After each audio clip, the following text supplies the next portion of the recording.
নমস্কার। আশা করছি তোমরা প্রত্যেকেই জানো যে তোমাদের এসএসসি জিডি কনস্টেবলের কিন্তু PST, PET, document verification, detail medical examination, review medical examination কিন্তু একসাথে হতে চলেছে। ঠিক আছে, গতকাল রাতে কিন্তু এসএসসির যে অফিসিয়াল ওয়েবসাইট রয়েছে সেখানে কিন্তু এই নিয়ে একটা লেটেস্ট নোটিফিকেশন প্রকাশিত হয়েছে।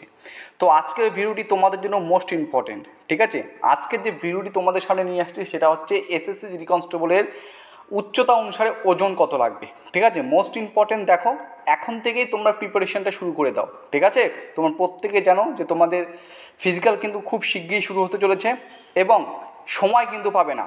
আগের মতো নেই যে ফিজিক্যাল দিয়ে এসে পড়লে পরবর্তীকালে তুমি তোমার যে ওজন আছে ওজনটাকে তুমি নিয়ন্ত্রণ করতে পারছো, তো সেজন্য কিন্তু সময় পাবে না এইবার। ঠিক আছে, তো এখন থেকে নিজেকে প্রস্তুত করা শুরু করো। নিজের যে ওয়েটটা আছে, তোমার উচ্চতা কত, 170, 172, 176, 180, উচ্চতা কত, উচ্চতা অনুযায়ী তোমার হাইট, উচ্চতা অনুযায়ী তোমার ওয়েট কত লাগবে। ঠিক আছে, তো এখন থেকে কিন্তু এগুলো মেনটেন করার চেষ্টা করো। আশা করছি তাহলে পরে কোনো অসুবিধা হবে না। ঠিক আছে, তো এখানে আজকে প্রত্যেকে দেখতে পাচ্ছ government of India, ministry of home affairs, এখানে যে গাইডলাইনটা রয়েছে সেটা একটু ভালো করে লক্ষ্য করো। Guideline for recruitment medical examination in central armed police forces and Assam rifle. ঠিক আছে, তো এখানে তোমাদের একটা নোটিফিকেশন আমি তোমাদের দেখাচ্ছি, যে নোটিফিকেশনে এটা কিন্তু ইস্যু করা। এখানে তোমরা 3 নম্বর পয়েন্টে দেখতে পাচ্ছ, the issue with the approval of union home ministry. Union home ministry দ্বারা কিন্তু এটা অ্যাপ্রুভাল করা, অনুমোদন নেওয়া। কি? CRPF, BSF, SSB, ITBP, CISF and Assam rifle. ঠিক আছে, তো চলো বেশি সময় নষ্ট না করে তোমাদের সেই আমি পিডিএফটা এখানে তোমাদের আমি শেয়ার করব।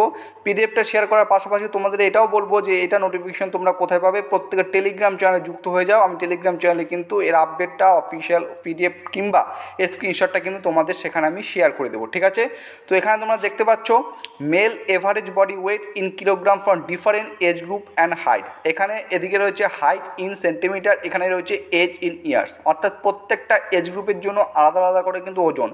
18 থেকে 22 দেখতে পাচ্ছ, 23 থেকে 27, 28 থেকে 32 এবং 33 থেকে 37। ফর এক্সাম্পল একটা উদাহরণস্বরূপ আমি বলি, এসএসসি জিডি কনস্টেবলের ক্ষেত্রে তোমার প্রত্যেকে জানো যারা ইউআর ক্যাটাগরি থেকে বিলং করো, বা যারা ওবিসি ক্যাটাগরি থেকে বিলং করো, বা যারা ইডাব্লিউএস ক্যাটাগরি থেকে বিলং করো, তাদের হাইট 170 সেন্টিমিটার লাগবে। তো এখানে দেখতে পাচ্ছ 170 সেন্টিমিটার হাইটের জন্য তোমার ওয়েট কত লাগবে। যদি তোমার বয়স 18 থেকে 22 বছরের মধ্যে হয়ে থাকে তাহলে তোমার বডি ওয়েট হতে হবে 52 থেকে 64 কেজির মধ্যে। তোমার বয়স যদি 23 থেকে 27 বছরের মধ্যে হয়ে থাকে তাহলে তোমার ওজন হতে হবে 54 থেকে 66 কেজির মধ্যে। তোমার বয়স যদি 28 থেকে 32 বছরের মধ্যে হয়ে থাকে তোমার ওজন হতে হবে 56 থেকে 68 কেজির মধ্যে। তোমার বয়স যদি 33 থেকে 37 বছরের মধ্যে হয়ে থাকে তোমার ওজন এখানে হতে হবে 57.5 কেজি থেকে 70 কেজি পর্যন্ত। এভাবে তোমার হাইটটা এখানে তুমি দেখে নিতে পারবে। 172, 174, 176, 178 করতে করতে 190 সেন্টিমিটার হাইট পর্যন্ত কিন্তু এখানে রয়েছে। এরপরে সেটা হচ্ছে ফিমেলদের জন্য। এখন মহিলাদের ক্ষেত্রে তো এখানে দেওয়া আছে female average body weight in kilogram for different age group and height. ঠিক আছে, হাইট ইন সেন্টিমিটার, দেখো এখানে হাইট ইন সেন্টিমিটার দেওয়া আছে, এখানে এজ ইন ইয়ার্স। ঠিক আছে, এজের গ্রুপ দেওয়া আছে 18 থেকে 22, 23 থেকে 27, 28 থেকে 32 এবং 33 থেকে 27।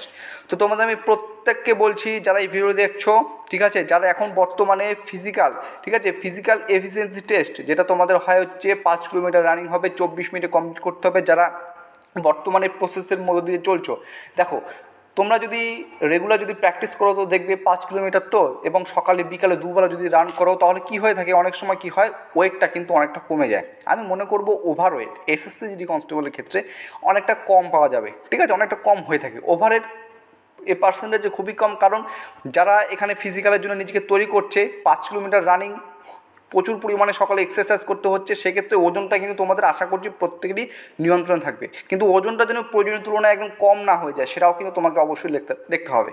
ঠিক আছে, 170 সেন্টিমিটার হাইটের জন্য এখানে তোমার বয়স যদি 18 থেকে 22 বছরের মধ্যে হয়ে থাকে, ফর এক্সাম্পল আমি কথা বলছি 18 থেকে 22 বছরের মধ্যে হয়ে থাকে, তাহলে তোমার কিন্তু 52 থেকে 64 কেজির মতো ওয়েট থাকতে হবে। তো মেনটেন করার চেষ্টা করবে। আমি আবারও বলছি এই যে নোটিশটা আছে, ঠিক আছে, এর আমি স্ক্রিনশট তোমাদের টেলিগ্রাম চ্যানেলে শেয়ার করে দেবো। তোমাদের প্রত্যেকে বলছি তোমরা টেলিগ্রাম চ্যানেলে যুক্ত হয়ে যাও।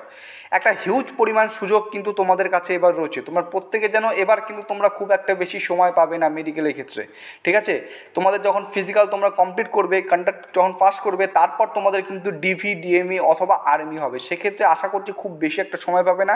তো অল্প সময়ের মধ্যে, যেহেতু এখনও ফিজিক্যালের ডেট অফিসিয়ালভাবে ঘোষিত হয়নি, ঠিক আছে, আনঅফিসিয়ালভাবে প্রত্যেকে তোমরা জানো যে 23শে সেপ্টেম্বর থেকে তোমাদের ফিজিক্যাল শুরু হতে চলেছে। তো এখন থেকে তোমাদের যে ওয়েটটা মেনটেন করার চেষ্টা করো।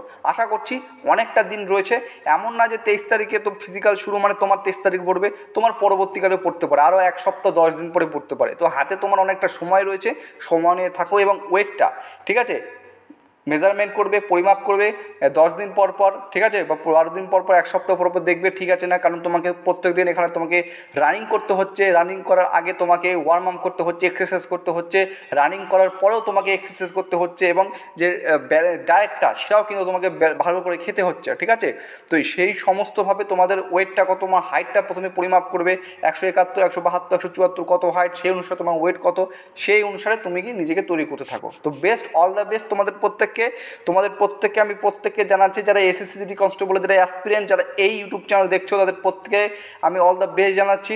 তোমরা সাফল্য লাভ করো, ঠিক আছে? আর যারা সাফল্য লাভ করতে পারবে না কোনো কারণবশত, সে ফিজিক্যালে হোক, মেডিকেলে হোক, ডিভিতে হোক, কোনো কারণবশত যদি ছিটকে চলে যাও, ভয় পাওয়ার কোনো কারণ নেই, আশা বাঁচিয়ে রাখো। কারণ নেক্সট তোমরা প্রত্যেকে জানো 39,000-এর একটা কিন্তু হিউজ পরিমাণ শূন্যপদ রয়েছে। যারা ওয়েস্ট বেঙ্গলের প্রার্থী তাদের জন্য কিন্তু আমার এই শুভকামনা রইল, ঠিক আছে? অন্যান্য এক্সামের পাশাপাশি জিডি কনস্টেবলের জন্য তোমরা প্রস্তুত শুরু করো। প্রায় 5,000+ কিন্তু শূন্যপদ কিন্তু এবার এসএসসি জিডি কনস্টেবলের রয়েছে 2025-এর ক্ষেত্রে, কি হিউজ পরিমাণ একটা ভ্যাকান্সি রয়েছে। তো আশা করছি তোমরা সবাই নিজের বেস্ট দেওয়ার চেষ্টা করো। সকলের সাফল্য কামনা করে এই সরকারি job update in US Bengal YouTube channel. চলো ভিডিওটি শেষ করছি। জয় হিন্দ, জয় ভারত।